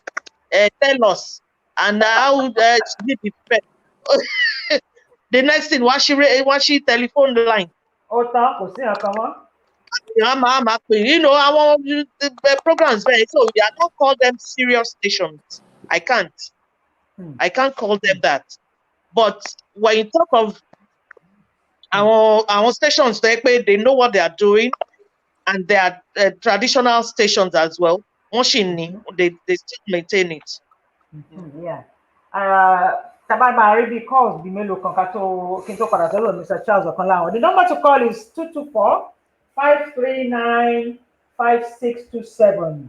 The call Anita complete +1 224-539 5627. Mr. Ọ̀kánláwọ̀n, yẹ kí n padà sọ́dọ̀ yín. Àgbà ọ̀jẹ̀lẹ́jẹ́ nínú iṣẹ́ yìí. Ẹ dẹ̀ máa ń lọlé náà, ẹ máa ń lọlé. Tẹ́ bá ń lọlé, ẹ̀ ń gbọ́ rédíò bó tiẹ̀ kò sí ká má lọ tẹ́ bá tẹ̀lé ẹ̀ fẹ́ gbọ́ rédíò ṣáá nítorí it's in you. Ẹ fẹ́ gbọ́ àwọn stations ẹ pé kí náà tún báwo ló tún ṣe jẹ́, báwo ló tún ṣe wà. Kí ni advice yín fún àwọn radio stations back home as a stakeholder? Ọ̀dà ṣé ẹ ṣe ń gbọ́ bí dáadáa? À ń gbọ́ yín. Torí mo ti yọ microphone kúrò bẹ́ẹ̀ kí n lè charge device. Àwọn ń gbọ́ yín báyìí. Ṣé rí ìbéèrè tẹ́ béèrè ó dáa lódodo. Mo kọ àwọn gbólóhùn bíi mélòó sí bí nígbà tí mo gbọ́ tí sísítà mi àti Súnkànmí tí wọ́n ń sọ̀rọ̀ lẹ́ẹ̀kan. Ẹ ní àwọn ìmọ̀ràn owó lálẹ́ fún àwọn tí wọ́n ń ṣiṣẹ́ rédíò pàápàá jùlọ ní Nàìjíríà. Ìmọ̀ràn pọ̀ lọ lóríṣiríṣi. Ṣùgbọ́n ẹ jẹ́ àkọ́kọ́ wo ìpìlẹ̀ wàhálà tí a bára wa ní rédíò lónìí. Ó parí. Gbogbo wa la ní ẹ̀bi àtàwọn tó ti wà ń bẹ̀ o àtàwọn tí wọ́n wà ń bẹ̀ lónìí o. Ṣé rí bí wọ́n ti ń ṣe láti jọrí ó yàtọ̀ gidigidi. Ẹ béèrè lọ ẹ bá broadcaster márùn-ún ẹ dá wọn jókòó pé why are you in broadcasting? Mo kàn wà ń bẹ̀ náà ni. Ìdí answer tẹ́ni ẹ bá fún yín ẹ lè fún ní àlàyé pé arákùnrin lọ wáṣẹ́ mi. It's true. Ẹni tó bá sọ fún yín pé lọ́ọ̀yà lòun fẹ́ ṣe tó dé kóòtù tó ní ariwo ti pọ̀ ju rí ọkùnrin wá gíù lọ́tún lósì ni kí ni iṣẹ́ lọ́ọ̀yà? Ìgbìmọ̀ tó wá kí ló wá débẹ̀ tẹ́lẹ̀. Tẹ́ ń bá dé Nàìjíríà èyí tí mo fi ń gbọ́ rédíò station Nàìjíríà bóyá tí n bá lọ̀sẹ̀ fún Nàìjíríà mo lè gbọ́ rédíò station Nàìjíríà for maybe 1 or 2 hours. Kí ló dé? Kì í ṣe pé mi ò fẹ́ gbọ́. Kì í ṣe pé mi ò fẹ́ gbọ́. Ṣé rí íńtánẹ́ẹ̀tì ti bà wá jẹ́? Ó ti bà wá jẹ́. Ẹni tó bá nífẹ̀ẹ́ ṣe rédíò kò ní jẹ́ rédíò kan ṣoṣo ló ń gbọ́ lóòjọ́. Bẹ́ẹ̀ni. Sọ̀rọ̀ mi yé yín. Nígbà tí Ọlákànmí sọ̀rọ̀ lẹ́ẹ̀kan ó ní monitoring. Èmi tí wọ́n bá yín sọ̀rọ̀ yìí in a typical day lóòjọ́ kan mo lè gbọ́ radio station 10 ọ̀tọ̀ọ̀tọ̀. Ẹ wá bí pé kí ni mò ń wá káàkiri. Tàbí. Mo gbọ́dọ̀ mọ ibi tí wọ́n bá ṣẹ́ yìí dé lónìí. Kí làwa ń ṣe táwọn ò ṣe? Kí làwọn ń ṣe táwa ò ṣe? Kí lẹ́ẹ̀kọ́ la lè kọ́ lára tiwọn? Sọ̀rọ̀ mi yé torí ayé ti àwọn ọ̀pọ̀lọpọ̀ àwọn ọmọ tá a pé wọn ò mọṣẹ́ wọn mọ́ àwọn kan wà lára wọn tó yẹ pé wọ́n lẹ́bùn iṣẹ́ yìí gidigidi. Ṣùgbọ́n they find themselves in a position where they are stuck with these radio stations. Mi ò lè dákọ oríṣiríṣi àwọn tí mo ti bá sọ̀rọ̀ lára wọn because sometimes I go out scouting for talent. Tí n bá bẹ́ẹ̀ lómi sọ̀rọ̀ á ní dádì àwọn ọmọ mi wà ní school mi ò lè fi iṣẹ́ yìí lẹ̀. Tá a bá dẹ̀ ní a lè fún yín láàyè láti máa bá wa ṣètò láti Nàìjíríà torí platform tí wàá ń bí. Ṣe ìgbà tẹ́ ẹ bá wá sí studio kẹ́ tó ṣètò lọ́dọ̀. Èmi náà mo ti ṣètò lọ́dọ̀ yín rí dáadáa. We have presenters all over the world. You just tap into our hub and you begin to broadcast. Tá a bá sọ fún yín pé Nàìjíríà lẹ́wà tẹ́ ti ń fọ àwọn tó ń gbọ́ yín ò lè mọ̀. Sọ̀rọ̀ mi yé yín. Monitoring yẹn kò ń ṣe culture tọ́pọ̀lọpọ̀ àwọn ọmọ òde òní tí wọ́n absorb rárá. Nígbà táwa lókun rédíò èmi Fẹ́mi Ṣówọ̀lú Bọ́lá Mákindé àwọn bàbá nìyẹn. Àwọn tẹ̀mí bá ń bẹ̀ máa dákọ̀ wọn fún yín fún mi Odùbẹ̀kún fún international news plenty nígbà yẹn. Nígbà yẹn bẹ́ẹ̀ ni. Yes, Ṣeun Oyèfẹ̀sọ àwọn ọ̀gá tí wàá ń gbà yẹn Ayọ̀délé Sulaiman bàbá Aládé Àdìsá Balógun àwọn bàbá olóògbé Kúnlé Ọlá sọ pé tó ṣẹ̀ṣẹ̀. Kúnlé Ọlá sọ pé bàbá. Nígbà tí mo dé Ìbàdàn nílé akéde Bọ̀dé Àtàndáre màmá Ìyá Pupa màmá Àníkẹ́ Agbájé William. Àwọn Ayọ̀ Adéyẹmọ Ayọ̀dèjì Ìyàndá èmi àti ọba tẹ́lẹ̀ ìlú Ọ̀kín. Àwọn tí wọ́n ń dákọ̀ yìí ṣé ẹni téèyàn bá ń ṣiṣẹ́ kan tí ò bá ní mẹ́ńtọ̀ bẹ́ẹ̀ tó gbọ́kàn jù sínú hall pé yẹ́kàn mọ́ rìn káàkiri á máa yípo ni. Ẹ bèrè lọ́wọ́ àwọn tí wọ́n ń ṣe broadcast lónìí pé ta ni wọ́n fi ṣe àwòkọ́ṣe iṣẹ́ tiẹ̀. Ta ló ń wò láwòkọ́ṣe ọ̀pọ̀lọpọ̀ wọn ò ní nígbà tó fẹ́ station ara wọn nìkan ni ẹlòmíì ò tiẹ̀ ń gbọ́ show ẹ̀ pa. Wọ́n ń gbọ́. mi ṣe wà nù ẹjẹ́ mi jẹ́wọ́ kìnnìkan fún yín mo ti wà nù iṣẹ́ ìtò yìí tí n bá ṣètò kan lónìí màá gbọ́ ètò yẹn bí ẹ̀mẹ́ta ètò kan tí mo ṣe màá gbọ́ bí ẹ̀mẹ́ta kí n tó ṣe mí. èmi gan pé kí ni mo sọ tó kí ni mo ti mẹ́sàn fún o bẹ́ẹ̀ ni. Yes torí mo gbọ́dọ̀ wò pé ìgbà tí èmi bá gbọ́ lè tí ò bá dáa létí mi àwọn tí mò ń ṣe fún lẹ́ńkọ́ báwo ni wọ́n ṣe máa feel. Sure, they don't even assess themselves. Wọ́n ìgbọ́ra wọn. Okay, ẹ tún sọ̀rọ̀ lórí callers. Ìyẹn ló wà lára ohun tó bà broadcasting jẹ́ dọ̀la. Ó bàjẹ́ o. Nígbà tá a wà ní Ogun Radio, the very first call-in show tá a kọ́kọ́ ṣe, Willie Thomas, òun ló ń ṣe. Ìgbà yẹn náà ṣẹ̀ṣẹ̀ dá Ogun State Hotel lẹ̀ ní Kútọ̀ Lábẹ́òkúta. Àwa ń ṣe program kan lálẹ́ ńgbà yẹn tí wọ́n ń pè ní late late show. Àwọn ọ̀gá wa ò gbúdọ̀ mọ̀ pé a lo fóònù nínú studio. Ṣọ́ mi yé. Ọ̀rẹ́ mi tó tún jọ́gà mi ńgbà yẹn Willie Thomas òun ló wá ní ẹgbọ́n náà ó lóun fẹ́ dá àrà kan lónìí tó yẹ pé àwọn ọ̀gá yìí wọ́n á mọ̀ pé àwọn tí ẹ kó síbi ọpọlọ ni wọ́n bó bá gbé tẹlifóònù nínú studio. Ó ní kí kò sí tẹlifóònù nínú studio ọ̀tọ̀ lọ́fíìsì tẹlifóònù wà o bó bá gbé kí wọ́n gbé tẹlifóònù wá bá nínú studio. Àwọn bíi méjì kan wá pè láti ta hello I want to make a request late request show ńgbà yẹn káàdì lẹ́ẹ̀fì ṣe request show. Bẹ́ẹ̀ni. Nígbà táwọn ọ̀gá wa gbọ́ ọjọ́ kejì wọ́n bá pè wọ́n ní wèé kí ló jẹ kí ló bá ọ débi. My sister my brother that was the birth of radio calling shows onto radio nígbà yẹn. Calling. Imagine. Sọ̀rọ̀ mi ẹni tó bá máa pè sórí rédíò ńgbà ẹ̀gbọ́n ẹ̀rù akọ́bà pé àwọn tóun bá sọ̀rọ̀ yọ authority ni wọ́n. Bẹ́ẹ̀ni. Ṣùgbọ́n lóde òní ńgbà ẹ̀ bá kọ́ ẹ̀yin tẹ̀ ń ṣètò ẹ̀ tí ìlò ṣẹ́jú márùn-ún lórí ètò. Hello ẹ̀ka alẹ́ wa ń gbádùn yín gan ni kí lè gbádùn. Kí náà tí ìsọtẹ́ gbádùn. Àti ìsọ̀rọ̀ ìṣẹ́jú ẹni tí wọ́n wá sọ fún pé wọ́n ń gbádùn ọ̀nà àti ẹ ṣeun Ọlọ́run akẹ́yìn ẹ jẹ́ kájọ máa gbá ṣàgà àṣàwọlẹ̀ gbéga kí ló tẹ̀tí ẹ̀ ń tẹ̀ ń gbá ṣàgà. You know, it depends on how you handle callers. Àwọn kan wà tó jẹ́ pé wọn ò ní material fún program. Nígbà wọn bá ti wọlé tí wọ́n ti fi ẹ̀rọ kalẹ̀. Àdúrà wọn ni pé kọ́lọ̀ ń jẹ́ kárẹ̀ tí ó pè ó. Kárẹ̀ tí ó pè ó. Ẹnìkan pè mí lórí iṣẹ́ òwà lẹ́nu ọjọ́ mẹ́ta yìí. Ó ní kí ló dé tẹ̀yìn gba ìpè lórí ètò. Mo ní à ń gba ìpè. Ó ní ohun tó ṣẹlẹ̀ ni pé ètò ti wá. Ó fẹ́ wà more informational ju pé káwọn yòókù wọlé. Tẹ̀ tó bá tẹ́tí bẹ̀lẹ̀ jẹ́ tó bá gbọ́. That's it.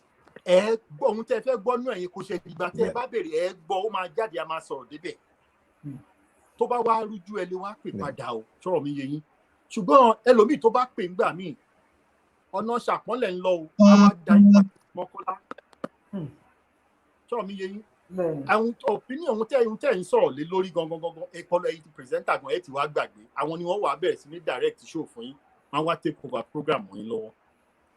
So, kò sí ohun tó burú tí caller bá pè sórí ètò. The way you handle the call and the callers, it's very important. Yẹ bẹ́ẹ̀, mo ti sọ̀rọ̀ mentor lẹ́ẹ̀kan. Kò sí ṣe ara wọn tí wọ́n ń ṣe rédíò ní Nàìjíríà. Àdúrà tí mò ń gbà fún wọn ni pé kọ́lọ́run ọba kó fún wọn ní àǹfààní láti máa gbọ́ ẹlòmíì kí wọ́n dẹ̀ máa gbọ́ra. That is one of the ways you can improve yourself.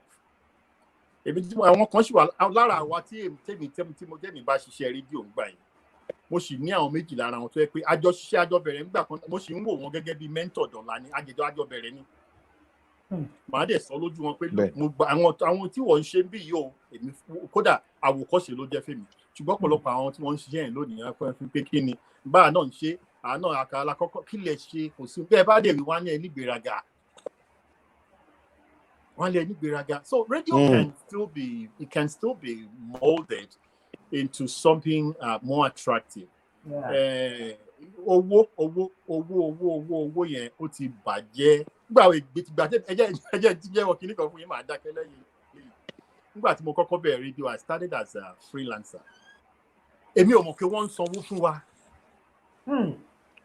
Mi ò mọ̀ pé wọ́n ń sanwó fún wa as freelancer. Gbogbo ohun tó wà lọ́kàn tí máa ń pè ẹ ṣáàjẹ́ kí n wọ continuity yẹn sẹ́. Kí n sọ̀rọ̀. Oṣù mẹ́ta la fi jókòó tá a fi sitting pẹ̀lú àwọn tí a bá lẹ́nu ẹ̀. Ǹjẹ́ ọmọ kan sọ̀rọ̀ lórí rédíò time check ni mo fún wọn. It's now 5:00 in the evening. You're listening to OGBC. Kò jù bẹ́ẹ̀ lọ. Gbogbo àwọn ará àdúgbò wa mo pè pa. Ṣé ẹ gbọ́ mi lónìí? Mo sọ̀rọ̀ lórí rédíò. Sọ̀rọ̀ mi yé yín. So I á jẹ́ kí iṣẹ́ yẹn kó jọ yín lójú kẹ́kẹ́ yìí kan kẹ́ ẹ lè mọ̀ pé iṣẹ́ tẹ̀ ṣe débẹ̀ ni sọ̀rọ̀ mi yẹn ṣùgbọ́n owó ìṣùpọ̀ sọ fún nínú ọmọ pé wọ́n sọ fún wa àwọn tí wọ́n wà ní àkáǹtì náà pè mí pé tí ń bá wa gba owó bí wọ́n á fẹ́ lò mí o oníṣẹ́ wọn ń sọ fún wa ni wọ́n lówó wà ń bẹ̀ as a freelancer èló là ń gbàǹgbà náà èló ni bóyá tí wọ́n bá san $4 per shift tó bá ṣe wà gba $12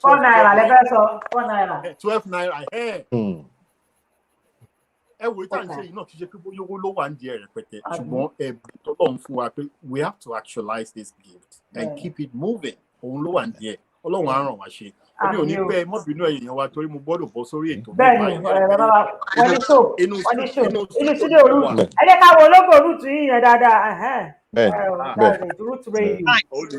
I'm getting ready to get on the live show. So what's the name of the next show now? The next show is coming up. It's called Solemn Assembly. Solemn Assembly. What's it about? It's a gospel show. It's almost like a church after church. Okay. We get you in touch with your spiritual side, and we play mellow music. It's Solemn Assembly. Can we have the link? Shall somebody join after this show? You can join us by going to www.rootsradiolove.com and tune in. And if you go to TuneIn app, you can connect with us. Just search for Roots Radio Love and be part of the show. Some nice, cool music to take you through the day. And we don't preach, we don't judge, we don't take 10 tithes, we don't take tithes. Because you thought Thank you, Mr. Charles. I'm very, very grateful.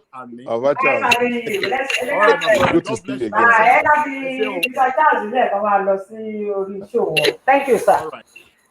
Yeah, Latex, back to you. You've been in the business for some time. Amara, I lost sound here again. I don't know what's happening. I'm hearing you. In English, I can't hear my people. In English, whoa, so plug in. Your earpiece, is it properly plugged in? Oh, boy, that can bust out the answer. Hello, yeah. I can't hear. Okay. You hearing me now? I'm hearing you. Okay. So, Anthony boy, I missed this show here, I don't know what's happening. It's gone off. Our traditional broadcasters. Latex, maybe you re-enter. Let me remove it and you re-enter the studio, okay? Re-enter the studio. So, Anthony boy. Now, ìmọ̀ràn tí n bá fún wọn ni pé they should the traditional broadcasters should not just leave the younger ones. They should continue to train them because that was how we grew the job. Okay. I remember whenever I do some reports, tó bá fi lè gbọ́ pé mo pè nǹkan kan bákan. Only Baba Oguneye editor. Baba Eda. La best is really all sure pé. Babo. God bless his soul. Baba ni akọgbe phone. Of course, nígbà yẹn náà a ti ń lo phone. What did you just call now? What did you just call now?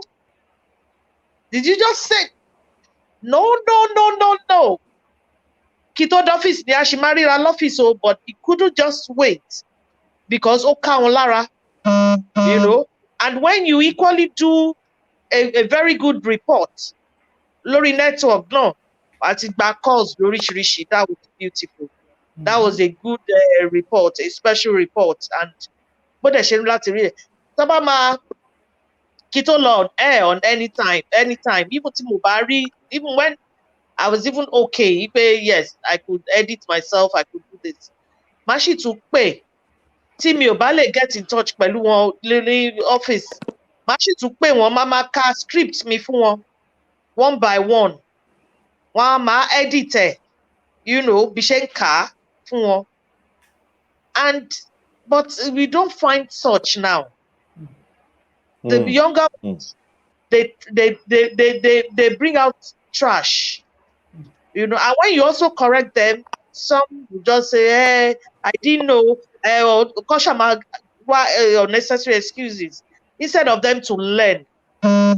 So that's why it's much say, our traditional broadcasters, they should not leave the younger ones, you know.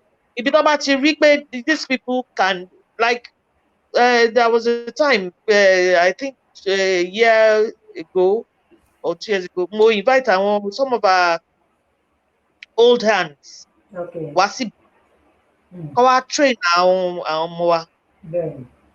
Even in programs, programs, yes, 1 or 2 days, you know, train one, and there was really a great difference. Then 2 years ago, now South News Summit, and we called people, all the veterans, to come and also train them, and this is how we impact knowledge on the younger ones.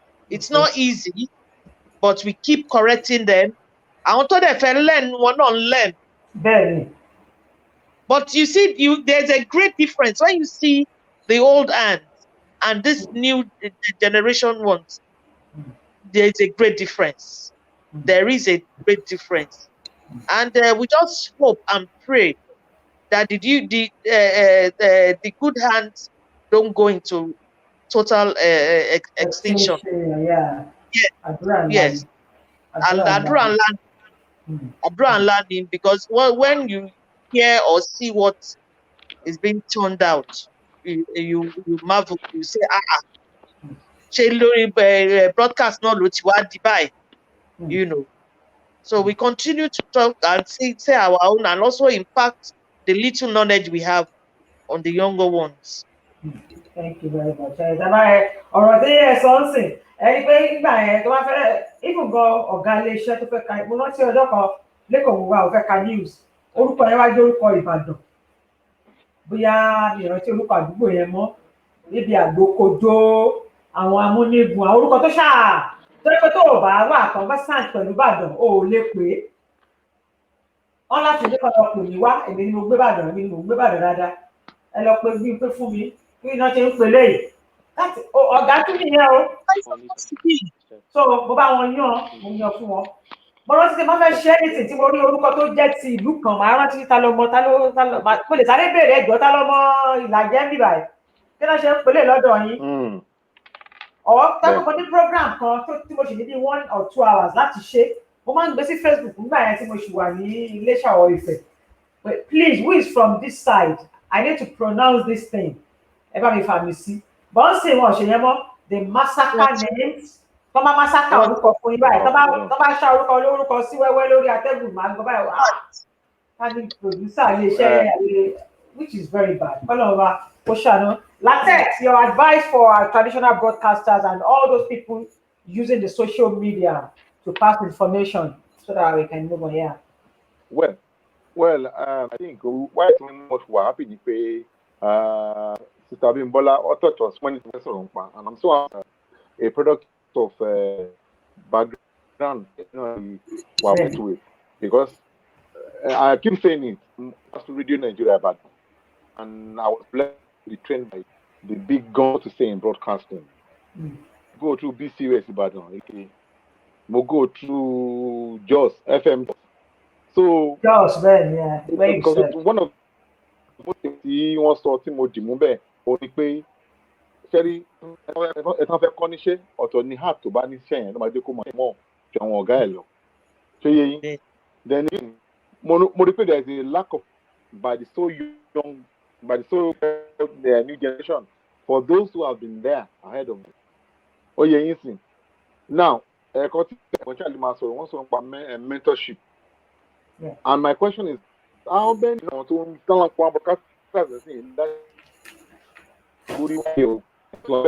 I can gain something from him or from him or then number two, another pé wọ́n ṣe adequate research lórí nǹkan tó máa fẹ́ sọ̀rọ̀ nípa àwọn èèyàn ṣe ìjọba màmí báyìí wọ́n á ní kí ọ̀nà ìkọ́ mi tí ò sí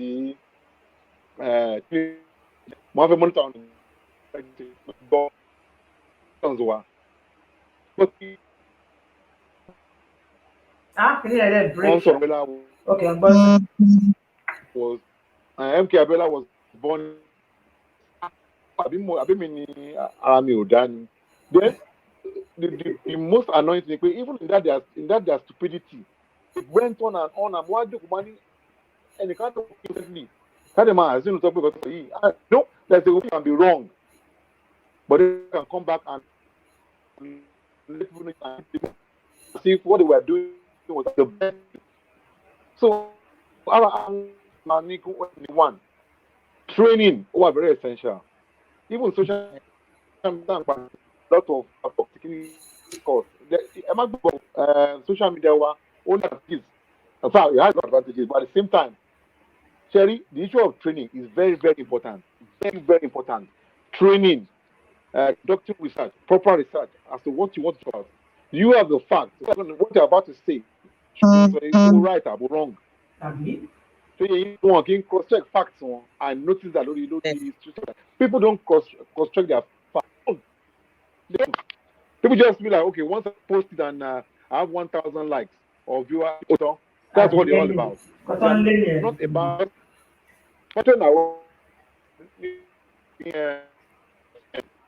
wow. Thank them for what they did in our lives.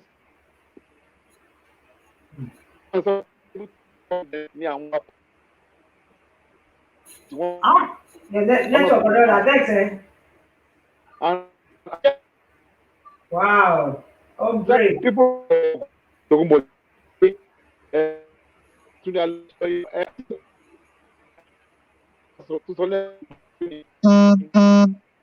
text. What people are being, I want to learn you right now. Wow. Oh, great. Auntie Bimbo, yes, ma'am. Thank you very much. Within the short notice, that our alone. I do no problem. My pleasure always. It was nice coming here. I really enjoy it. I don't know if padà mi o láti wá sọ̀rọ̀ lórí nǹkan bí iná. Ó lè má jọ̀rọ̀ broadcasting, ló jọ̀rọ̀ obìnrin. God bless you. I'm very, very grateful. I'll be glad to be here again. Thank you very, very much. So thank you so much. Let me release you. Thank you. Bye. Yeah. Bye. Latex. So yeah. Can you have break me so we'd like to ahead. So wrap up quickly so that I can release it. Yeah, actually, until we go back to Jerry, how about go back to the basics? The response tending to communicate the right feedback. This, I think it's all also the way today in the world is not the best place we can be. But I think we can move on all these things. And yet, as you mentioned, not everybody. It's not everybody. It's not everybody. Like we mentioned already. Allow editors editing at best. So my managing director, editor, that. So I hope to get things right. Okay, thank you very much. It's still breaking. Okay, so Latex, so inú mi dùn pé a pè yín ní kíákẹ́ ẹ̀dẹ̀ dá wa lóhùn. A tún lè pè yín lọ́jọ́ mi ò pé kẹ̀tùwá fọ́nrán yẹn kàn ó kàn lọ ń bọ̀ ní àmọ́ tó ṣẹlẹ̀ kọ́lọ̀ bá ṣàbí àbí o. Nígbà yẹn kó tó di pé mo lọ darí pé a kàn ń sọ ní social media ó tiẹ̀ ní good side ẹ̀ tó pọ̀ dáadáa wa ní ká lò dáadáa. Orí social media làwọn bí ti rí opportunities tó dẹ̀ change life fún wa. Ẹlòmíì dẹ̀ tó máa change life for good ẹlòmíì á gbé fóònù kápá àwọn ọmọ wa gan ká kó lórí eléta sọ ká lọ sọ́dọ̀ àwọn ọmọ wa díẹ̀ àwọn ọmọ wa má gbé fóònù dání ọ̀tọ̀ nìkan tó fi máa ṣe àwọn ọmọ míì dẹwà orí fóònù náà tó máa rí nǹkan tó máa benefit wọn kọlọ ọba kò ṣàánú. Thank you very much, Lantex. So thanks for having you on the show. Okay, let me release you now. Right. So bye. Yeah. All right then. Adúgbò lọ gba àwọn tí a pè wá ní Charles ọ̀kan láwọn. God bless you. Thank you so much. This is Abibola Thomas Oyetunde, the General Manager Bronze FM ní Benin City ní Nàìjíríà. Ẹ ṣé gan ni pé a pè ní ẹ̀dá wa lóhùn àti Mr. Ọlákànmí Sàdúsí. Lórí gbogbo àwọn èèyàn wa náà tí wọ́n dá sétò láti orí Facebook. Princess Odunade Ayinike, my darling sister.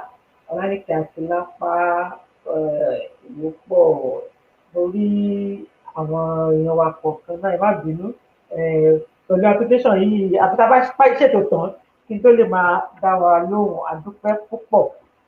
By this time next week agbára lọ́wọ́ àtúntì máa wrap up eléyìí tí a bá tún máa gbé wa fún yín. During the week we'll let you know what we're discussing next week on the show. God bless you. Thank you very much. Let me leave you here so that we can all refresh. Ẹ ṣé mo dúpẹ́ adúpẹ́ pọ̀ ló gba àwọn tí wọ́n dá sí tò lẹ́ẹ̀kan sí àjọṣe wa ò ní bàjẹ́ adúpẹ́ fún mímọ́ gbogbo ẹni tí ẹ wò wá náà àjọṣe wa ò ní bàjẹ́ adébíyí adórin yín náà ni yàrá. Let's meet again next Sunday 3 p.m. Nigerian time. Thank you and God bless. It's Melody Songs. Iyara TV on YouTube channel. Adébí ń pé o. Adarí Iyara mi o. Adébí ń pé o. Adarí Iyara mi o. Orí adé. Issue and analysis. Àlejò tá a bá gbé wá náà máa jọyè gbogbo wa. Shed light on political matters, education and entertainment, fashion and religions, ìmọ̀ tó kún rẹ́rẹ́ on culture and tradition. Àmọ̀tẹ́dùn ara wa pẹ̀lú Adébímpé Adéníran o.